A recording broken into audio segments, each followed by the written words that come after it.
ketika jiwaku berdoa kepadamu,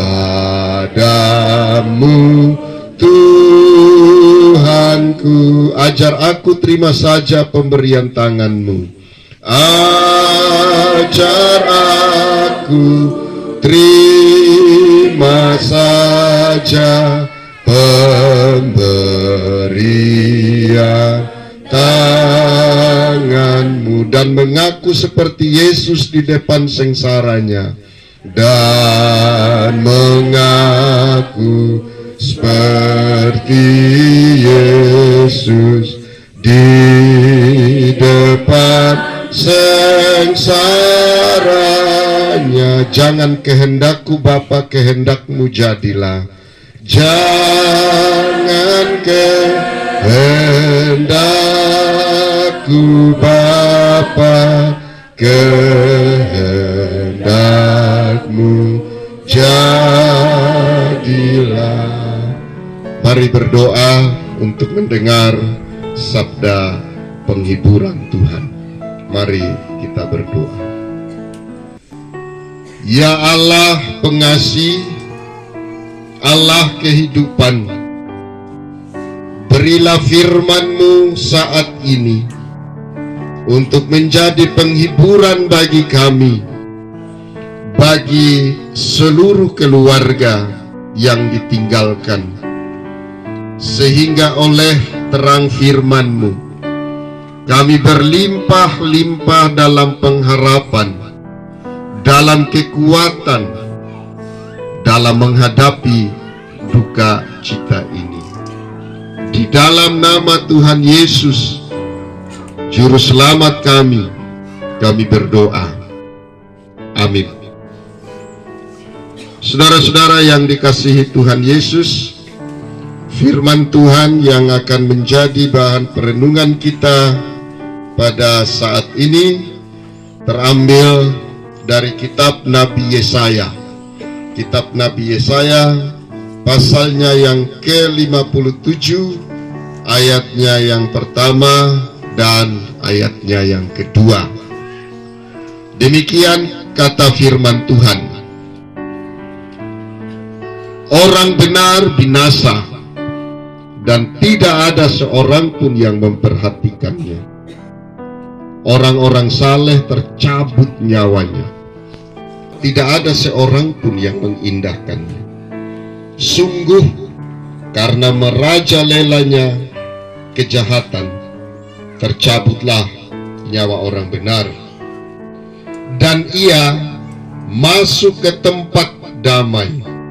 Orang-orang yang hidup dengan lurus hati mendapat perhentian di atas tempat tidurnya. Demikian firman Tuhan bagi kita sekalian. Setiap orang yang mendengar firman Tuhan menyambutnya dengan penuh sukacita dan melakukannya adalah orang-orang yang senantiasa diberkati Tuhan. Terpuji nama Tuhan. Amin. Bapak, Ibu, saudara-saudara, sidang penghiburan yang terkasih di dalam Tuhan, keluarga, istri, dan anak-anak almarhum. Sekali lagi saya ingin menyapa kita semua. Shalom. Berbicara tentang kematian, kematian itu adalah fakta dari kehidupan. Artinya, kematian adalah sesuatu yang pasti. Bahkan kalau saya mau katakan, satu-satunya yang punya kepastian dalam hidup ini adalah hal kematian. Yang lain-lain masih abu-abu, masih misteri. Tetapi hal kematian, tidak ada satu orang pun yang lewat. Tidak ada satu makhluk pun yang terlewat. Semua pasti akan mati. Tanda juga sudah ada di sama kita semua, Bapak Mama. Silakan Bapak Mama lihat itu, dua tangan itu ada garis-garis itu ya. Kira-kira huruf apa Bapak Mama? Adakah huruf F atau huruf V? Tidak ada. Semuanya huruf M ya. Kalau saya punya garis tangan ini terang sekali. Entahkah saya cepat mati atau saya lama mati, saya tidak tahu. Tapi yang pasti Bapak Mama, dua-dua ini. Dan kalau kita belajar dari pengertian atau arti dari M ini, M dia bilang. Jadi dalam bahasa Latin itu memento mori, artinya kamu pasti mati. Jadi tidak ada lagi yang mengatakan bahwa tidak ada yang akan mati. Tadi Bapak MC juga sudah bilang sama kita. Firman Tuhan juga bilang begitu Bapak Mama. Seperti kata kitab Pengkhotbah pasal 9 ayat 5a. Dia bilang begini. Karena orang-orang yang hidup tahu bahwa mereka akan mati, dan tiada seorang pun berkuasa atas hari kematiannya. Karena itu apa yang terjadi pada almarhum kekasih kita hari ini yang akan kita kebumikan, bahwa ia telah mendahului kita semua. Dan yang pasti bahwa ketika ia mengakhiri hidupnya, itu adalah waktu perkenanan Tuhan. Bahkan almarhum telah mendapat kasih Tuhan dan telah memanggil ia pulang ke rumah yang telah disediakan Tuhan baginya.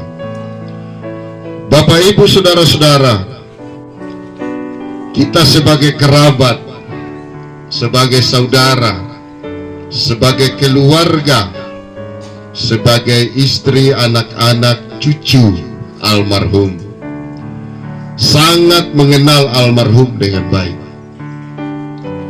Tentu kita kehilangan dan kita sangat bersedih dengan kematiannya.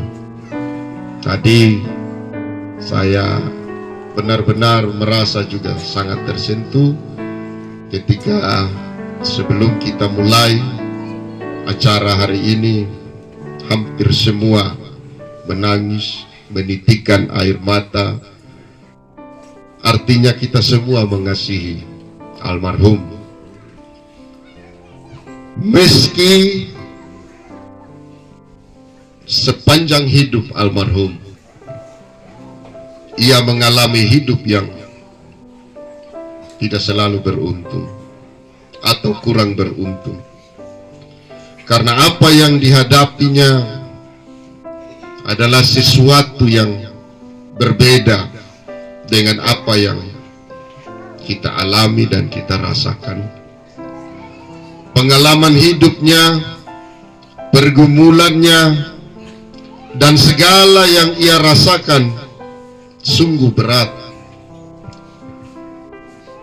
sehingga terkadang ia harus tersisih dari orang-orang yang dikasihinya dan yang juga mengasihinya. Terkadang ia juga mungkin tidak mendapat perhatian dan kasih. Bahkan terkadang kita tidak selalu juga mengindahkannya. Namun satu hal yang pasti, dalam pandangan Tuhan, almarhum selalu berharga dan selalu berarti. Seperti kata nats pembimbing, berharga di mata Tuhan semua orang yang dikasihinya. Saudara-saudara yang dikasihi Tuhan, dalam pandangan Tuhan, almarhum akan selalu mendapat perkenanan. Firman Tuhan juga berkata,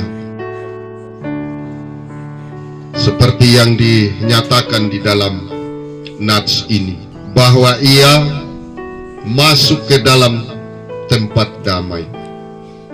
Orang-orang yang hidup dengan lurus hati mendapat perhentian di atas tempat tidurnya. Itulah janji Tuhan yang ia nyatakan kepada setiap orang, kepada setiap anak-anaknya, kepada setiap hambanya yang sungguh-sungguh dalam hidupnya telah menyatakan percaya dengan segala kesungguhan hati.